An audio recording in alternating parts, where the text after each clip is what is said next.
This week, we're starting a brand new series. We're calling it Throwbacks. Hope you enjoyed the throwback pictures and our little bumper there. But here's how we'll kick things off. So in my family, holidays are a really big deal, you know? And we have this big, grand meal at the holiday.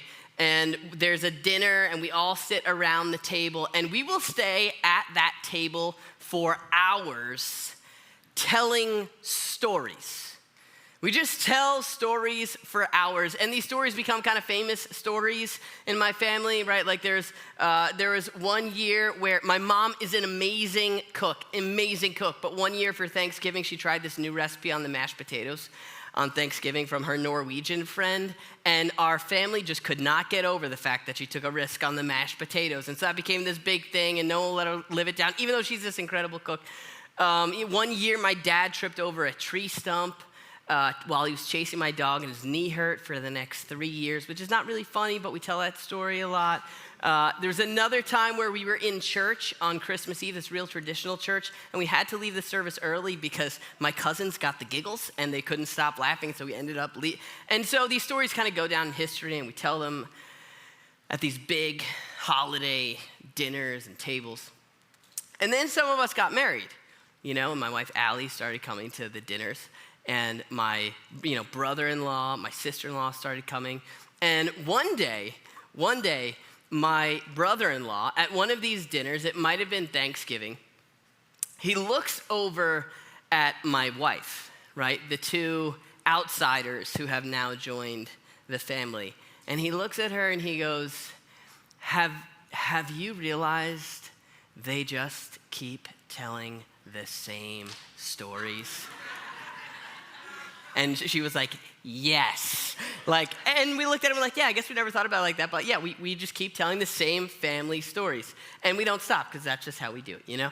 So Jesus grew up in a culture of storytellers. They told stories frequently. And what's interesting about Jesus is that it's a little different from us. Like his nationality and his religion were actually like the same thing. He was a Jewish person, and the Jewish people understood themselves as really one big family. And so they had these family stories that they told over and over and over again. So like we're just trying to be like Jesus, all right, my Italian family. But they told these stories over and over and over again. They were these classic stories, these old throwback stories. These were the stories that Jesus would have been told as a little boy. And what's so amazing about these stories is that, like, often we hear stories and there's a hero in the story, you know, and they're inspiring, but it's not really applicable because they're on another level, you know, like Superman, he's amazing, we all get excited, but he can fly, he's got the vision and the powers and and it's like, okay, I'm inspired by the people in these stories are just regular people with issues. And some of them have really strong faith, and others, meh. Like they're not totally sure. They don't totally get, and maybe that's like where you are today. Maybe you're like, I'm not totally sure. Or maybe you're like, no, I'm definitely sure. I don't believe any of this, but I'm here anyway. Like even just knowing that maybe could help you see these stories a little bit differently. And the stories, while there are people in the stories are actually all about God. All about God. And they show us what it looks like to try and trust him. And so we're gonna look at some of these throwback classic stories, and I think what you'll see, especially if you're not familiar with them, is they are as relatable now as they were literally thousands of years ago. So the story that we're looking at in the time that we have today answers this question. It's a question, it's not really a genuine question, but it's a question I've found myself asking like many times before. Maybe you have. It's a question that indicates a sense of like helplessness and hopelessness. The question is, what's the point? Have you ever found yourself there? It's the question of helplessness and hopelessness. Like there's not much I can do and it won't make much of a difference. You know, maybe this is in a relationship and you're just so buried in issues and conflict and difficulty, and you can keep going, but there's this feeling like, what's the point? What's the point? There's not much I can do. It won't make much of a difference. Or maybe it's with your career, your dreams of where you're gonna go one day, and it's just over and over again. It seems like nothing's and you have a choice. You can continue to move forward. You can continue to do the next right thing. You can continue to go or you can just be like, what's the point? Not much I can do, and it won't make much of a difference. Maybe you're under a mountain, an seemingly insurmountable mountain of debt in your own life, and it's just feel I could try and get things but what's the point? There's not much I could do. Maybe you're in a toxic environment in your workplace or in your school or in your family, and there's part of you that wants to try and make a change. There's part of you that wants to try to be, but it's like, well, what's the point? There's not much I can do, and it's really not gonna make much of a difference. What's the point? It's a question of helplessness, not much I can do, and hopelessness, it won't make a difference. The story that we're looking at today answers that question. And for me personally, like especially over the last 2 years, there was a distinct moment. My wife and I were watching something online, because that's where you watch things instead of going to things, right? And someone told this story that I had heard so many times before, but it gave me the perspective that I needed to keep going forward when there were constant feelings of what's the point? What's the point? The story that we're looking at is the story of someone named Esther. Now, what you need to know about Esther is at this time, Esther was a Jewish person. She was one of the Jewish people. Now, the Jewish people, real quick, a little background here. The Jewish people, they believed that God had promised them, remember family? Like they were one gigantic family under Abraham, Isaac, Jacob, right? And they were gonna have all this land that was one day gonna be theirs. They were gonna be free. It was gonna be flowing, milk and honey. It was gonna be fantastic. It was supposed to be great, right? But then things started going the wrong direction. And all of a sudden they were conquered by Babylon. But not us, you know, no swell taco, like a much worse Babylon. These are the bad guys. And so it's like, well, what the heck? Where's God? You know? We were supposed to have, now we're conquered under Babylonian rule. Then this other group of people come in, the Persians, and they conquer Babylon. So this is like if you're at school and you're on the playground and you have a bully who takes your lunch money, but then all of a sudden a bigger bully comes along and starts taking your lunch money and like conquers the first little bully, and now you're just under, like you're two bullies deep. That's where they were in the story of Esther. They have been conquered, and then their conquerors have been conquered. And these people who were thinking like, we're supposed to be free on our own, are just thinking there's no shot. We are so oppressed. It's really a hard time for these people. It feels like God's not around. And so here's the story. If you're a visual person, we got some pictures, okay? The story starts out, we meet somebody named Xerxes. He's the king of Persia. He's blue, all right? And now this guy, he never really is doing anything impressive. He's kind of portrayed as a big mush. He's always wasted every time we hear about him. He doesn't do anything really noble or significant. He's kind of a pushover.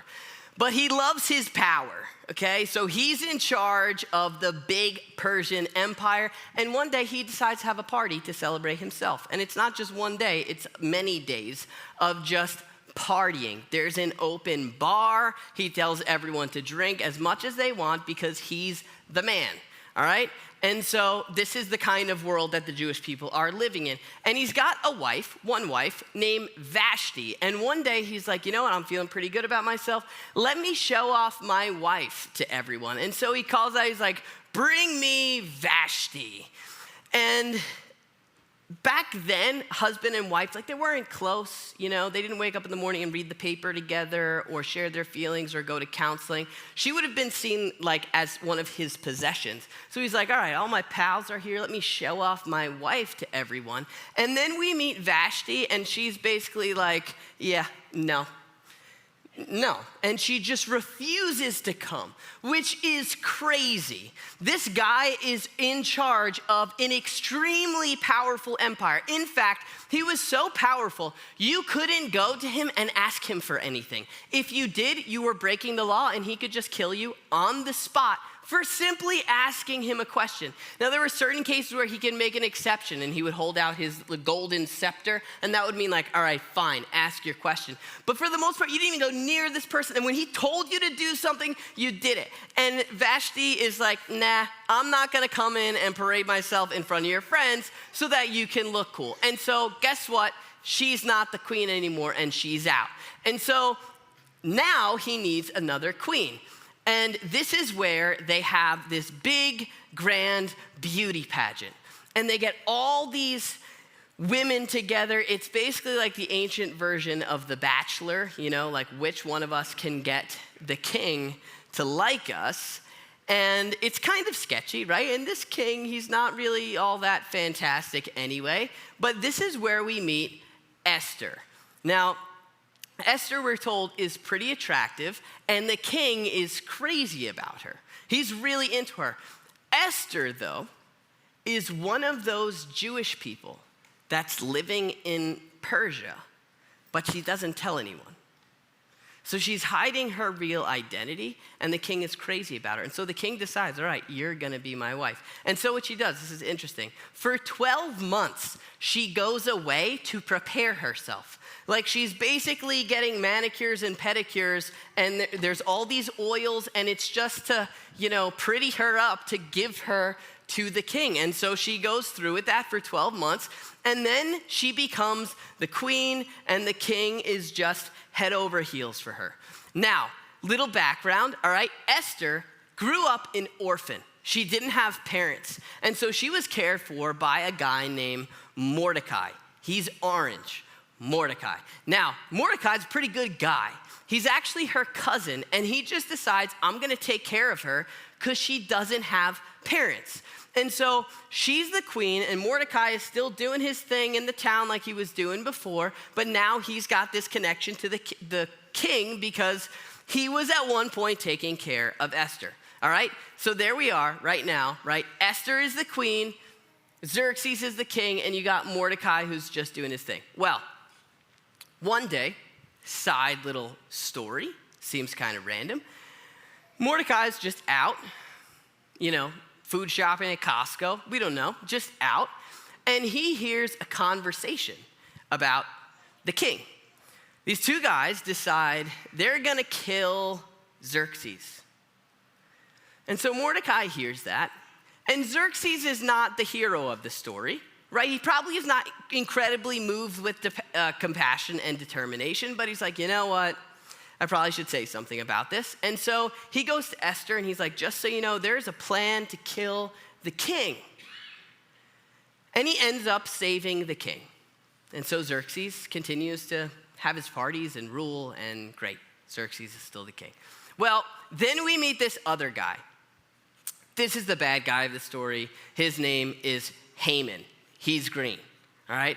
Haman is the number 2 under the king. And he was appointed by Xerxes right after all this happened. And Haman, surprise, loves himself. Just thinks he is, you know, God's gift to the world. And so he decides, you know what? I think, as a second in command, I'm gonna have people bow to me. You know, just like, that's just what they're gonna do when they see me. They're gonna treat me like I'm the man because I am. I'm number 2. And so he does this. Well, he runs into Mordecai, and Mordecai is like, nope, sorry, not gonna bow to you. And Haman can't take this. It just drives him crazy that this guy Mordecai won't bow to him. And so he comes up with this big plan. He's not just gonna get rid of Mordecai. He's gonna get rid of all of the Jewish people, all of them. And so he goes to the king, he comes up with this plan. He's angry. He's like, look, there's a group of people out there, they don't care about you. They don't respect you. They don't listen to what you say. They think you're dumb. Like, right, he just builds this whole case. And he's like, we need to get rid of them. And he says, I'll even pay for it. And the king says, keep your money, but we're going to get rid of those people. And so he makes this big edict, this decree. In 11 months, all the Jewish people would be killed, wiped out from Persia. And so, understandably, Mordecai hears this, and he's broken. He's distraught. He's depressed. I mean, we don't know. Maybe he was blaming himself partially. But it's not just him that's going to be punished. It's now all of his people. And Esther apparently doesn't know about the decree, but she hears that Mordecai is upset. And so she sends one of her messengers to find out what the deal is. Why is he so upset? And Mordecai talks to this messenger and basically says, the king is going to wipe all of us out. You need to go to the king and beg for our lives. And the king doesn't even know that Esther's Jewish. And then they have this conversation, which becomes a pretty famous conversation. Here's what happens.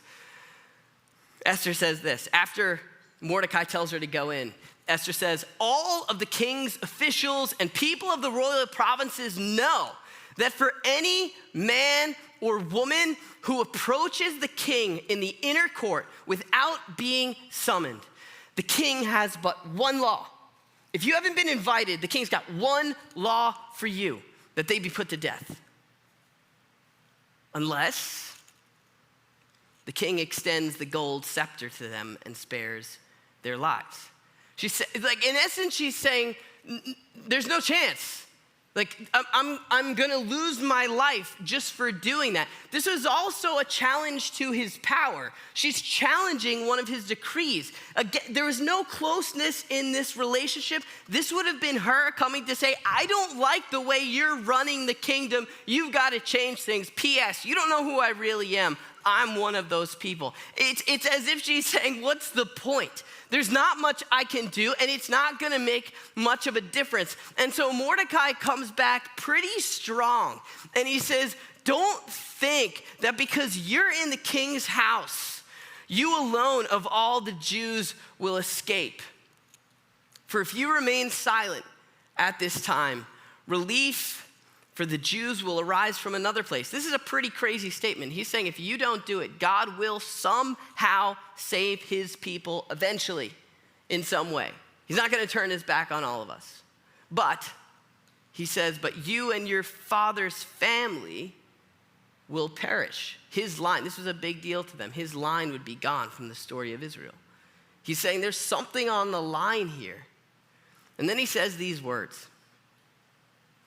He says, and who knows, but that you have come to your royal position for such a time as this. Maybe there's a reason why you are where you are. And so Esther replies, she says, go, gather together all the Jews who are in Susa, that's the capital of Persia, and fast for me. Start praying and don't eat. Don't eat or drink for 3 days, night or day, and I and my attendants will fast as you do. When this is done, I will go to the king, even though it's against the law. And if I perish, I perish. It's not some bold statement of faith, right? There still is this tone of what's the point? There's not much I can do, and it won't, but if I die, I die. I'll give it a shot here. And so she goes to the king, and she goes with a request, and he instead of killing her, he holds out that golden scepter and says, okay, ask me for what you want. And she asks him kind of a weird thing. She says, will you come to my banquet, right? She's gonna butter him up first. And he says, okay. So they decide to have a banquet, and she invites Haman too. So it's the three of them at this banquet, Esther, Haman, and King Xerxes. And so the banquet's going really well, and while they're there, the king knows, okay, this isn't really what you wanted. Tell me your request. And she says, all right, I've got another request. Ready? Will you come to my next banquet tomorrow night? Like really just laying it on thick, you know? And then she says, I'll tell you what I want. So he says, okay. So as soon as the party ends, Haman leaves, right? And he's like just out doing his thing, and he sees Mordecai. And he's reminded that this guy is the guy that won't do what he wants him to do. And here they're in the same situation. He's like, I'm still not budging. And he can't take it. And so he decides, I'm putting an end to Mordecai. He goes into the middle of town. He erects this stake and decides in the morning, I'm not waiting 11 months. The rest of the Jews can die in 11 months. But in the morning, Mordecai is going to be put on display and he'll be impaled in front of everybody. We're going to kill him. And so while all this is happening, the king is at home. And apparently he can't sleep. You know, he's had some insomnia, and there's no ZQuil back then. And so he calls one of his subjects and is like, will you read to me? And this subject is like, all right, what do you want me to read? And he's like, the one about me. And so they recorded the King's Chronicles. He's like, all right, fine. And so he starts reading all the things that the king has done, you know? And he's just sitting there listening to stories about himself. And he gets to the part where Mordecai saved his life that day when he was at Costco. And the two people were talking. And he all of a sudden realizes, we need to do something for this guy. What have we done? And the guy's like, nothing. We didn't acknowledge him. And so right after that, he gets with Haman, his number two, the bad guy in the story. And he goes, Haman, what shall we do for the man that the king delights to honor? For someone I want to make a big deal of. And Haman's sitting there and he's like, oh, he's talking about me. And so he's like, go big. Let's get a horse. Let's get a robe. We'll parade this person around town. People will cheer for them. It'll be amazing, big deal, fantastic, right? And he's like, good idea. Go do that for Mordecai. And so here the whole story just starts to flip. And now we see Haman giving honor to Mordecai. Now, there weren't people actually bowing to him, but I'm trying to show you there's a little flip there, right? Now, Mordecai's the one who's getting all the respect, and Haman's walking around, pulling him along on a pony ride while people cheer for him throughout the streets, okay? Rough day for Haman. However, and Mordecai doesn't die. He ends up on a horse, not on the pole. So that night, there's the party, all right? At least Haman's day gets to end with the party. It's a second banquet, and Esther's like, welcome back. No, she didn't say that. But the king wants to know, okay, what is it? What is it that you really want? And then she comes out with her question, and she says, would you please spare my people? I'm a Jewish person, and Haman is trying to kill us. And this makes the king furious. Not at Esther, but at Haman. And so the king actually leaves for a little while, and then Haman begins to plead for his life to Esther. And then the king walks in while Haman is pleading with her. And the king thinks that Haman is trying to put the moves on her, and he just can't stand it. And so he ends up, that stake that Haman set up for Mordecai ends up being a stake for Haman. And Mordecai ends up being given Haman's job and Haman's house. And from there, everything just about flips around. He makes a decree that protects Esther's people, Mordecai, everything kind of comes together in the end. And Haman goes down, and the Jewish people are elevated. It becomes a day. Actually, Jewish people still celebrate this thing, this day, this whole event. It's a holiday. It's called Purim. It's like their Jewish Halloween. It's in March. And in the story, it says that we'll celebrate this forever. And they continue to celebrate it today. It's pretty interesting. So there's a story, right? Story of Esther. Pretty amazing. Pretty cool. Nice little flip. Probably make a great movie. I think they have made a movie. I haven't seen it, but pretty neat story. I told you in the beginning, these stories, they're about God, right? Did you catch the part of the story where they talked about God? Now, I know I didn't read it, and there was no Costco. But throughout this entire story, God is actually not mentioned one time. Not once. The story of Esther is what faith looks like when God is absent. If you take a step back and really, really try to put yourself in the shoes of these people, they were supposed to have, they had this dream of being a nation that was gonna flow with milk and honey. It was gonna be amazing, fantastic, and they've been conquered. And it's like, where is God? And then their conqueror is conquered, and their hope is looking more and more bleak. And then, it's this idea, when the older people are like, no, one day we're gonna be there, we're gonna have our own, and they're looking at all these superpowers ahead of them. It's like, yeah, you know what, maybe that religious stuff does something for you, but for me, we're too far away from reality for that to be real for me. And it feels like God has totally abandoned them. And then they're told, it just so happens, this guy rises to power who happens to hate them and decides, all right, I'm gonna wipe them all out. Imagine being told in 11 months, we're gone, you're gone. And you can't escape, you can't run. You got 11 months, and that's it for no reason because someone doesn't like you. And it's one bad thing after the next. There is this feeling like God has totally left them behind. But if you look at the details of the story, and what the person who documented this wants us to see is that throughout all of it, there's something going on in the background. Yes, they're in exile. Yes, Haman rose to power. Yes, there was an edict to kill them. But isn't it interesting that the king just so happened to like Esther?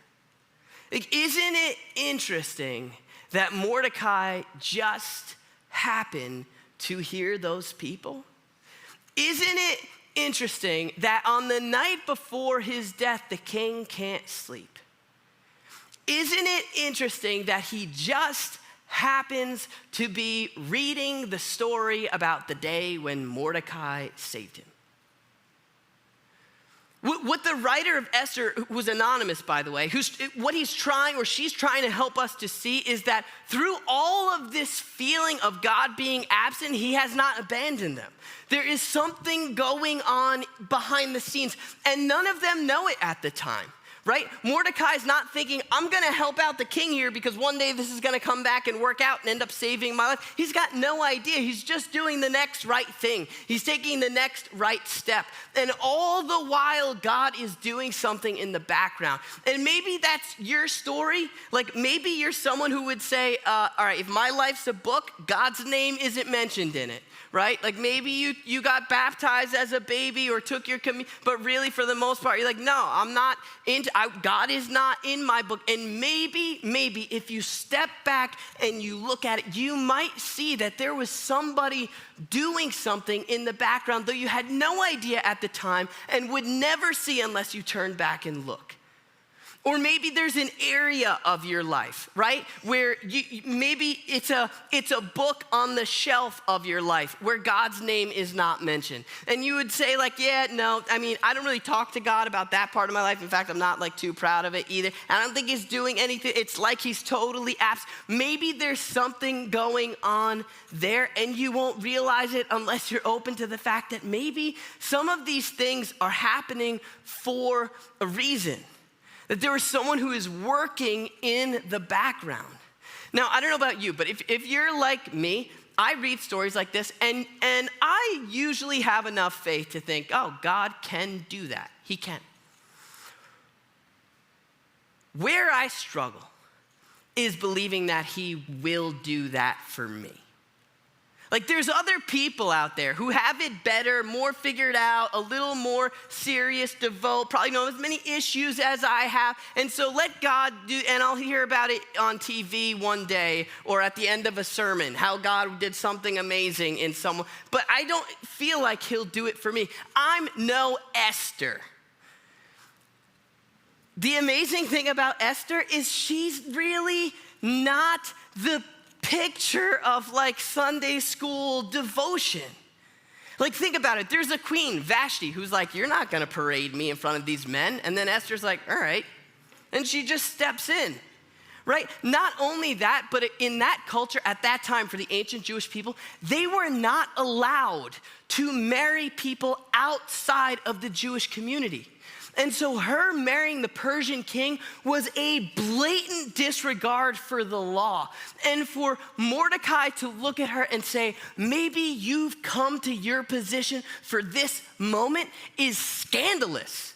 Like, to think, wait, you're suggesting that God is using the fact that I broke his law here in this situation?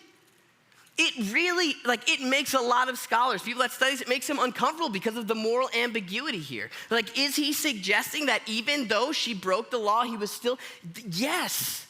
The idea is that God uses people as they are, where they are. In the midst of her brokenness, right? In the midst of her issues, her mistakes, her doubts, her blatant her shortcomings, Mordecai looks at her with confidence and suggests, who knows, but that you've come to your position for this moment. Maybe you're here for a reason. It's as if he says to her, like, in the moment where she could so easily give into hopelessness and helplessness, what's the point? There's not much I can do and it won't make much of a difference. In that moment, he looks at her and in essence says, there is a purpose to the position that you're in. There's a purpose to the position that you're in.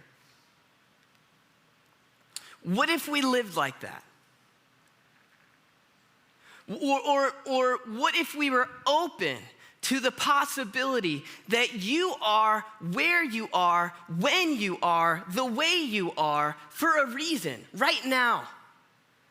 Just think about how that would change the way you go about your day. We are so quick to give into like, I'm just Lou, you know? I'm just me. What can I do? It's not gonna make much of a difference.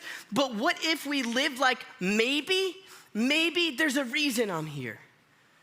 I think our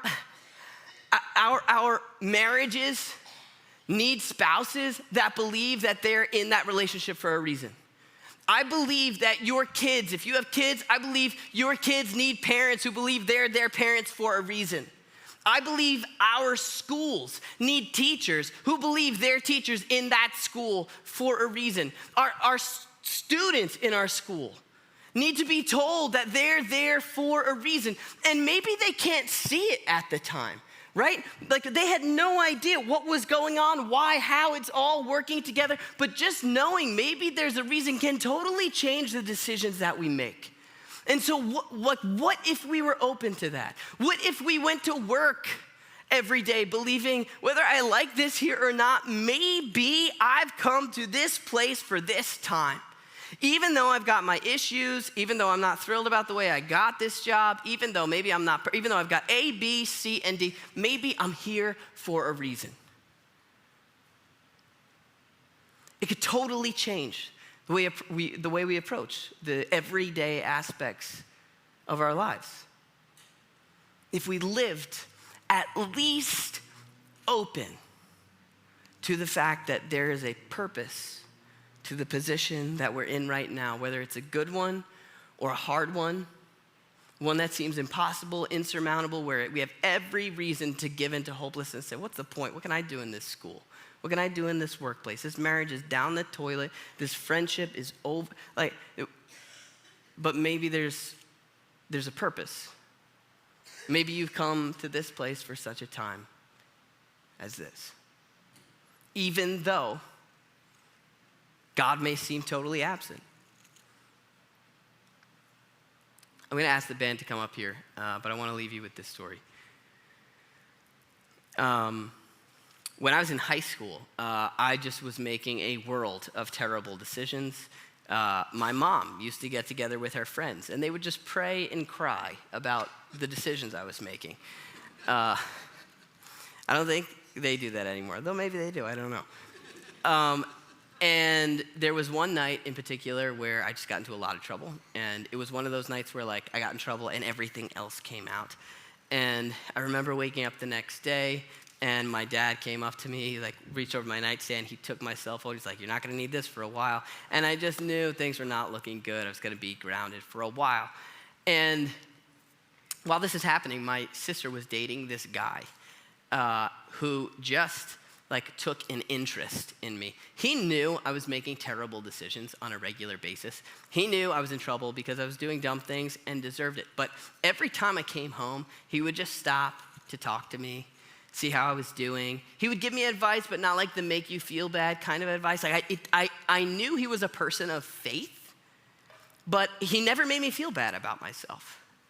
And then this weekend when I got grounded, he asked me to come to this conference.